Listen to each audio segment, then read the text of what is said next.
Quando Aliens: O Resgate foi lançado lá em 1986, no ano seguinte já começou a busca pelo roteiro do próximo filme.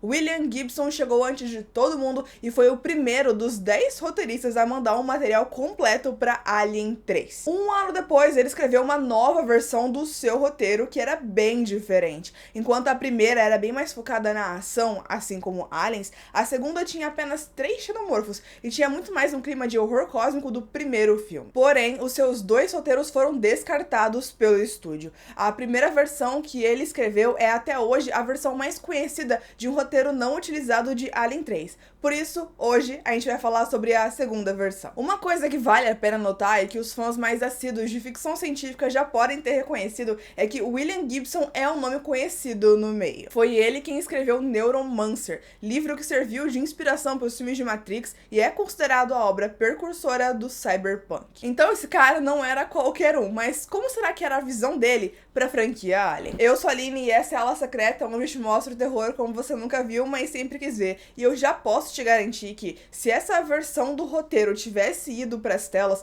a franquia Alien hoje seria drasticamente diferente do que ela é. Ah, e se você é fã dessa franquia, já se inscreve aqui no canal porque a gente cobre muitas coisas sobre ela por aqui. William Gibson's Alien 3 é uma série limitada de 5 quadrinhos, onde Johnny Christmas adaptou essa versão do roteiro ao escrever e ilustrar esses quadrinhos em 2018, enquanto a franquia ainda era publicada pela Dark Horse Comics. Depois da desastrosa missão em Headless Hope, que terminou com o sintético Bishop explodindo o planeta, a nave Sulaco tá fazendo o seu caminho de volta pra Terra, com Hicks, Ripley, a pequena Newt e o próprio Bishop em sono criogênico. Porém, por defeito do sistema de navegação, a nave se desvia do seu curso e acaba passando pelo espaço aéreo controlado pela União do Povo Progressivo. Ao perceberem a nave, um grupo de 3 pessoas da União é bem rápido em interceptá-la, numa tentativa de pegar coisas valiosas enquanto a nave ainda está no espaço deles e seria legalmente permitido. Porém, ao abrir a câmara onde o Bishop estava, encontram um ovo de facehugger. Como que isso foi parar ali? Imediatamente, o ovo se abre e o facehugger ataca Kurtz. Os seus colegas tentam ajudá-lo, mas precisam deixar ele para trás e sair da nave antes que ela saia do espaço permitido deles, para não violar o acordo. Os dois fogem com o torso de Bishop. A Sulaco continua viajando até chegar à estação espacial Anchor Point, que pertence ao Weyland-Yutani. Assim que a nave chega, é imediatamente colocada em quarentena. Quase que ao mesmo tempo, 2 executivos da Weyu, o Fox e a Wells, chegam na estação. Eles dizem que foram até lá para investigar o que causou o dano na navegação que desviou a nave do seu curso.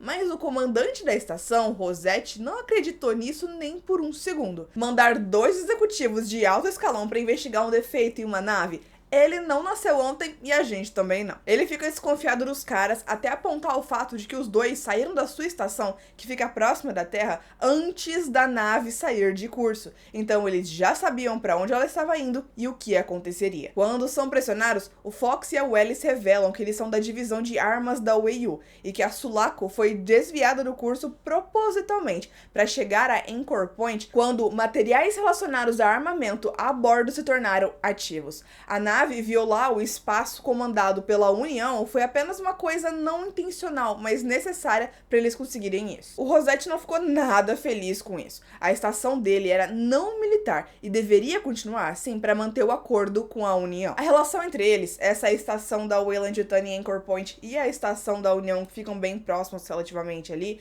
é uma coisa meio Guerra Fria. Eles têm regras muito rígidas colocadas em lugar que não podem ser quebradas de forma alguma.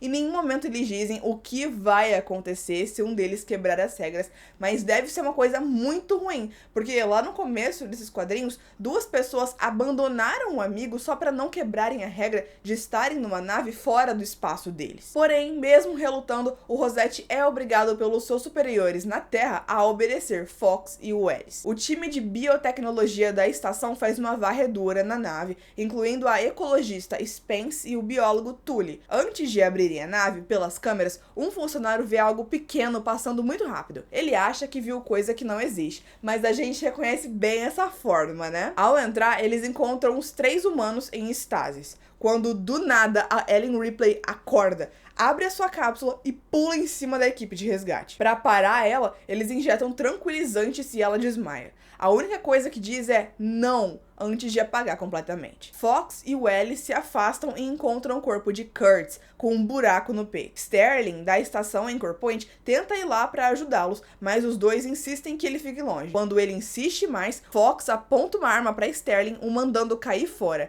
E antes dele ir, ele vê o estado que o corpo do Kurtz está. Enquanto isso, na estação Rodina, que pertence à União, os cientistas conseguem acessar as memórias do Bishop. E eles estão descobrindo tudo que ele sabe sobre os aliens. Também conseguiram recuperar material alienígena que estava no corpo do sintético. Em uma reunião, eles discutem o que fazer. Usar o alien para criar uma arma biológica é totalmente contra o acordo. Na verdade, é até contra a lei. Mas eles acham que em Anchor Point eles vão fazer exatamente isso.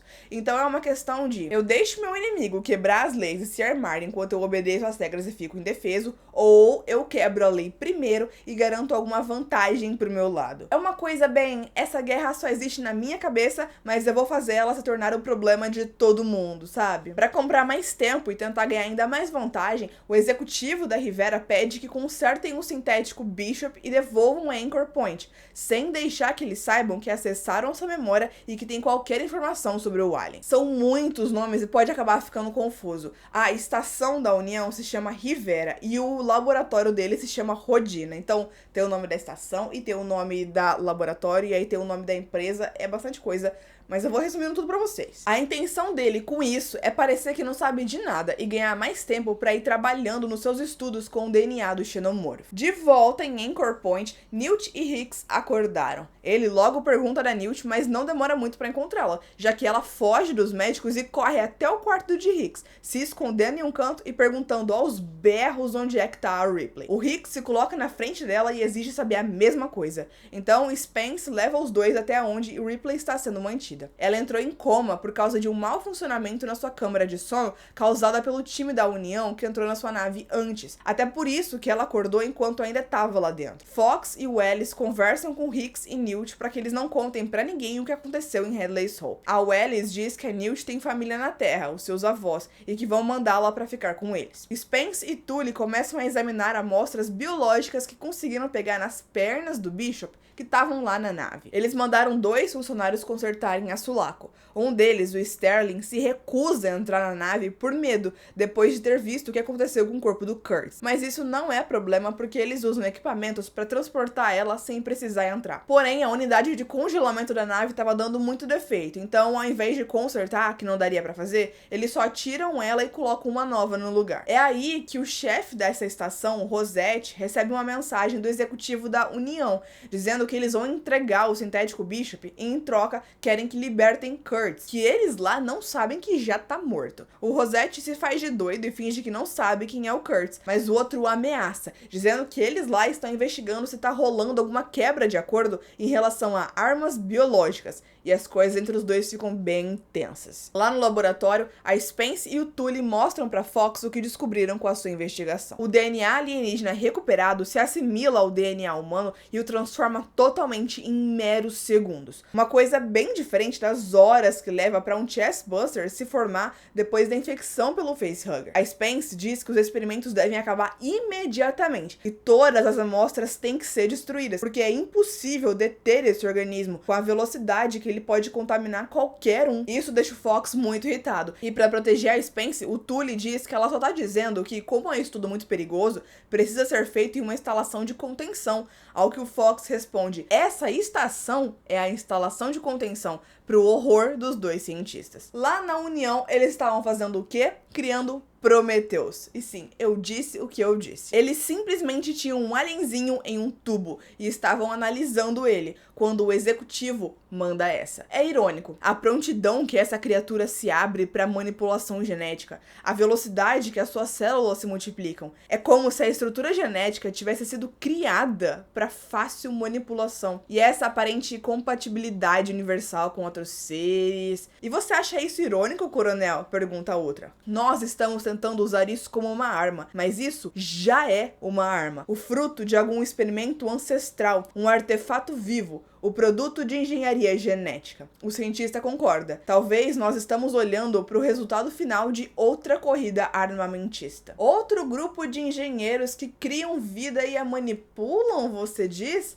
Pois é, e essa daqui não vai ser a última semelhança com os filmes prequel. De volta em Anchor Point, porque essa história fica pulando de estação pra estação que nem passarinho no puleiro, o pessoal da União entrega Bishop, que logo é levado pra oficina, onde tentam analisar o que foi feito com ele. Conseguiram reconstruir as pernas dele com policarbonato, mas o pessoal achou um trabalho meia boca que não vai durar muito. Mas pelo menos o Bishop assegurou que o seu modelo de inteligência artificial não pode ser reprogramado, então tá tudo certo. Porém, nem ele mesmo pode dar certeza se alguém acessou as suas últimas memórias. O plano do executivo da União falha miseravelmente, porque o Ellis assume que eles conseguiram ver o que Bishop sabe e tem acesso ao DNA alienígena, que é exatamente o que eles não queriam que os outros soubessem. Mas tudo bem, porque essa guerra fria idiota entre eles não vai durar muito tempo e logo logo eles vão descobrir o que é um conflito de verdade. No laboratório, Spence e Tully não estão muito animados em fazer o serviço, mas são obrigados. De alguma forma que eu não sei te explicar, eles têm pequenos ovos de alienígena, como se fossem os ovos de facehugger, só que minúsculos e suspensos em vidro. Spencer se afasta para pegar um café quando o Ellis chega com documentos para eles assinarem. Então, um dos vidros começa a rachar. Assim que ele se abre, deve ter explodido, porque só isso para explicar por que os dois humanos adultos foram jogados no chão e ficaram caídos. Tully vê o ovo e pega para colocá-lo de volta na contenção, mas já é muito tarde. Ele se abriu e de dentro dele saíram poros pretos. Poros alienígenas, você diz? Pois é. Os dois vão pra descontaminação e a Ellis fica uma arara com o Tully, só que nem é culpa do cara. Ele avisou que aquele laboratório não tinha estrutura pra esse tipo de estudo e o Fox deixou claro que a estação inteira era pra contenção. Mas parece que quando ele falou isso, ele esqueceu que ele e a Ellis também estão dentro da estação. Esse povo da Weyland Yutani é bem tapado, né? A Sulaco é liberada pra ir pra Terra com a Newt. Ela não queria ir embora antes da Ripley acordar, mas o Hicks pediu que ela desenhasse um mapa mostrando para onde estava indo, e ela fez, escrevendo: quando estiver melhor, você pode ir até lá e ficar com a gente, e deixa com a Ripley. Nesse momento, você deve estar pensando: poxa, a gente já tá na revista número 3, e são só 5, e a Ripley ainda tá dormindo? Mas calma, gafanhoto, calma. O Fox interroga Bishop, e a gente descobre que a sua memória foi danificada, e ele mesmo não consegue acessá-la completamente. A única coisa que se lembra é de ter dito: nada mal para um humano, mas ele nem sabe o contexto disso. Então, vemos que lá no cais de ancoragem, onde a Sulaco estava antes de sair, aquela parte da unidade de congelamento que tiraram e ficou para trás tinha simplesmente um xenomorfo adulto escondido. O Ellis tira Tully e Spence do projeto imediatamente e faz os dois assinarem contratos que os proíbem de contar o que aconteceu. A Spence fica pé da vida, mas vai fazer o quê, né? O Bishop é colocado à frente dos estudos com DNA alienígena, enquanto os melhores equipamentos e cientistas chegam para ajudá-lo. A intenção de Ellis é clonar as amostras que tem e depois destruí-las. A Newt se despede do Hicks, toda fofa, dizendo afirmativo, e entra na Sulaco, deixando a estação. Pois é, colocaram a Newt aqui nessa versão só pra ser uma figurante, mas pelo menos não colocaram ela em coma logo no começo da história, né? Ah, e se você tá assistindo o vídeo até agora é porque tá curtindo. Então, deixa o seu like aqui embaixo, que isso ajuda muito o YouTube a recomendar a novos fãs de Alien. E se estiver assistindo pelo celular, clique em hypar o vídeo que vai aparecer logo embaixo, que isso ajuda ainda mais. Então, voltamos à estação Rodina, lá da União. E por lá, as coisas não estão indo nada bem. No laboratório, o vidro que continha o Alien tá quebrado. E o executivo e cientistas que estavam ali agorinha discutindo estão presos no ninho da criatura. No refeitório é caos completo, com um sobreviventes correndo para fugir e outros tentando atirar no xenomorfo que tá atacando eles. Eles fogem e conseguem prendê-lo temporariamente ali, mas a gente sabe que isso não vai durar muito, né? Sem saber o que tá acontecendo por lá, Rosette tenta se comunicar com a União, mas ninguém responde e ele fica preocupado. Esse aqui sentiu o cheiro de coisa ruim desde o começo, mas não teve nada que ele pudesse ter feito. Só que finalmente o resto do pessoal do Anchor Point também tá percebendo que algo não muito legal tá acontecendo por lá. Spence, Hicks e outros da estação se reúnem e decidem exterminar todas as amostras. Quando Hicks descobre que eles pegaram o DNA do Alien na nave, fica possesso. Um deles fica receoso de ir junto, porque vão saber na hora quem é o responsável, mas os outros não se importam e vão. Enquanto isso, um funcionário do laboratório que estava fazendo descontaminação é morto quando uma cauda enorme atravessa o seu peito. E foi dada a largada. Pausa para apreciar a capa do próximo quadrinho. Coisa linda, maravilhosa, né? O quadrinho começa com o executivo Fox conversando com um funcionário que, junto a Sterling, deixou a Sulaco pronta para partir. E é aí que ele descobre que eles retiraram a unidade de esfriamento que estava com defeito e estavam consertando ela ali na estação. Assim que ele descobre que a unidade ainda está a bordo, ele entra em desespero. O que me faz pensar que ele sabia muito bem o que estava ali e ele mandou a Newt pra Terra com intenções muito malignas. Hicks e a turminha anti-xenomorfo chegam no laboratório do Bishop e só dizem: a gente veio aqui destruir tudo, não tente nos impedir. E o Bishop, na maior paz e tranquilidade, só responde: vocês não deveriam ter vindo. Eu estava prestes a destruir tudo eu mesmo, e a culpa teria sido só minha. Ele aperta o botão e as amostras começam a ser destruídas. Bem nessa hora, o Ellis chega com Rosette. Ela fica furiosa e parte pra cima deles, e a Spence mete um soco na boca do estômago dela. O Ellis cai de lado e começa a dizer que a companhia vai acabar com Spence por isso. Só que ninguém tá ouvindo nada, porque aquela mulher simplesmente está se deformando numa transformação pra lá de sinistra. Dá só uma olhada nisso. Lembra da capa desse quadrinho? Então, se liga só no que explode pra fora dela. Nada de chestbuster pequenininho. Esse alien literalmente já nasceu adulto. E com fome. Ele instantaneamente mata Rosette e o leva. Pra sorte dos outros que ficaram traumatizados, mas vivos no laboratório. Logo eu vou explicar qual é a desse xenomorfo diferentão. Ao perceber que a Wells estava contaminada, Spence se lembra que o Tully estava com ela no laboratório quando o ovo alien se abriu e corre para encontrá-lo, mas já é tarde. Ele percebeu que estava contaminado antes, então correu e se trancou em uma unidade de congelamento, que o matou no meio da transformação, resultando nessa obra de arte à la Enigma de Outro Mundo. Hicks não perde tempo. Assim que ele vê o alien solto na estação, corre, pega a Ripley, que ainda tá desacordada, e a leva para um pod de escape. Um cara pergunta se Hicks tem certeza que ela não tá infectada, e ele responde que vai tomar esse risco porque tá devendo a ela. Então eles lançam um pod no espaço, salvando Ripley do que está prestes a acontecer. Mas sabe o que tá ainda pior que a situação deles? O pessoal lá na União. Metade da estação tá coberta daquela resina dos aliens, e os funcionários, quase todos, foram mortos ou usados para incubação. Honestamente, eles estão lascadíssimos e já era. Então vamos voltar pro pessoal de Anchor Point e ver se eles ainda têm uma chance, principalmente considerando que um dos aliens que está a bordo ali é completamente diferente. O Fox destruiu as comunicações e despachou todos os pods de emergência, então nada de pedir ajuda ou fugir. Depois, ele se trancou numa nave de transporte, mas não consegue sair porque uma substância estranha está tampando a saída de ar. O final dele é de se esperar. O alien chega até o cara, mata ele de uma forma horrenda e prende ele na sua resina. Em 3 dias, uma nave colonial contendo 300 colonos vai parar na estação para reabastecer. É então que eles conseguem receber uma transmissão da União que diz que eles estavam estudando o alien quando tudo saiu de controle e alerta para que eles destruam tudo que tiverem do bicho, porque é impossível de manter isso sob controle. Logo depois, eles veem a estação da União ser totalmente destruída por uma nave deles mesmos. O plano é o seguinte: o Bishop vai causar uma explosão no reator da estação para destruir tudo e todos lá dentro. Os sobreviventes devem entrar em um veículo espacial com todo o oxigênio que conseguirem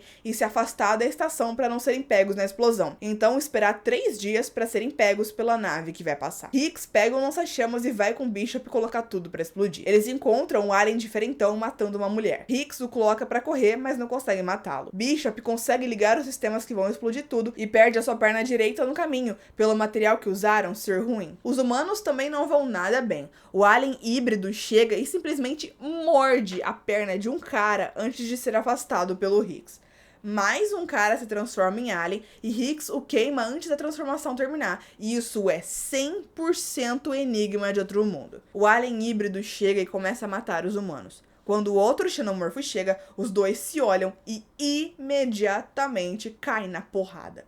O híbrido não tem nem chance, porque o original acaba com ele ao rasgá-lo pela metade. O interessante é que o sangue ácido aqui não teve função nenhuma, não teve consequência absolutamente nenhuma. Mas a gente finge que não viu, né? Os humanos correm pro veículo com o xenomorfo vencedor atrás deles, matando todos que alcança. Eles conseguem sair da estação, e a nave que antes tinha explodido a União aparece e atira no xenomorfo, o matando. E então todos se juntam dentro da mesma nave. O Bishop garante que nenhum deles ali tá infectado, mas a piloto da União, Chang, está morrendo por exposição à radiação. Bishop diz: Vocês podem ser uma espécie novamente, Hicks, unidos contra um inimigo em comum, a fonte. Vocês terão que rastrear a fonte, encontrar a origem da criatura, a primeira aparição dela. E isso vai muito além de competição entre espécies. Esse alien é, para a vida biológica, o que antimatéria é para a matéria. Você está em guerra, Hicks. Guerra até o extermínio. O Alien não conhece nenhum outro modo. O Bishop tá se referindo a essa guerra fria que tava rolando entre o pessoal da Weyland-Yutani e o pessoal da União, dando a entender que isso é uma coisa muito maior do que apenas duas estações que se odeiam, e que é algo que domina toda a humanidade, que dividiu os humanos em dois lados. A resposta do Hicks deixa isso ainda mais claro. Eu estive em guerra a minha vida toda, contra ela, se referindo a Chang e a União. É isso que nos colocou aqui para começo de conversa. E o Bishop termina dizendo, mas agora você viu o inimigo, Hicks. E ela também viu. O inimigo não é ela e nem você. E a história termina com eles sendo encontrados pela nave colonial. Ulala, hein? Resumir 5 quadrinhos em um vídeo só não é nada fácil, então vamos direto entender mais sobre esse alien híbrido que simplesmente nasce adulto. A explicação eu peguei do site Fandom do AVP, porque francamente esse quadrinho não explica nada e eu terminei de ler ele tão confusa quanto vocês devem estar sentindo agora. Ao invés do facehugger plantar um ovinho dentro do hospedeiro não voluntário, o DNA do alien se mistura com o humano a nível molecular, criando o ovomorph, o ovo do alien. Quando ele é exposto a um hospedeiro, se liquidifica, se reconstrói e então libera poros no ar, que infectam o hospedeiro. Depois de algumas horas, o hospedeiro passa por uma transformação violentíssima, onde um xenomorfo adulto explode para fora do seu corpo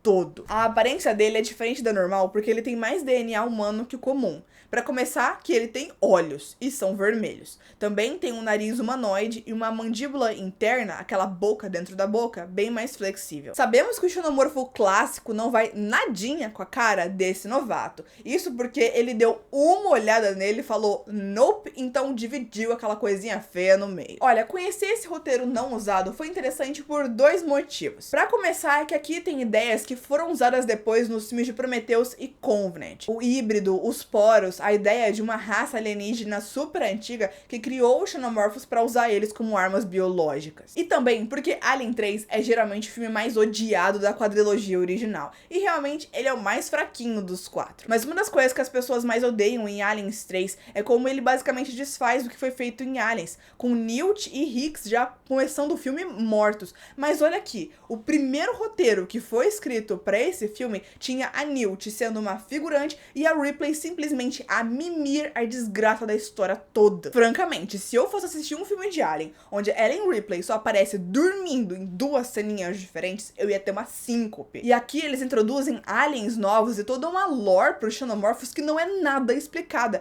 E foi isso que as pessoas tanto odiaram nos filmes prequel. Então meio que esse roteiro une tudo que as pessoas odeiam em Alien 3, Prometheus e Covenant em um só, né? Porém, ainda assim, é uma leitura bem legal. As artes desses quadrinhos são dolorosas de tão linda e ver um xenomorfo adulto explodir pra fora daquela mulher, assim, explodiu a minha mente, eu vou confessar pra vocês. O que vocês acharam dessa história? Deixa aqui embaixo nos comentários. E não se esqueça de se inscrever pra receber mais vídeos com histórias inusitadas de Alien como esse daqui. Nesse vídeo eu falei de algumas referências que o quadrinho faz a Enigma de Outro Mundo. E se você quiser conhecer a história do quadrinho, que serve como uma sequência pra esse filme clássico do John Carpenter, clica aqui e eu te vejo lá.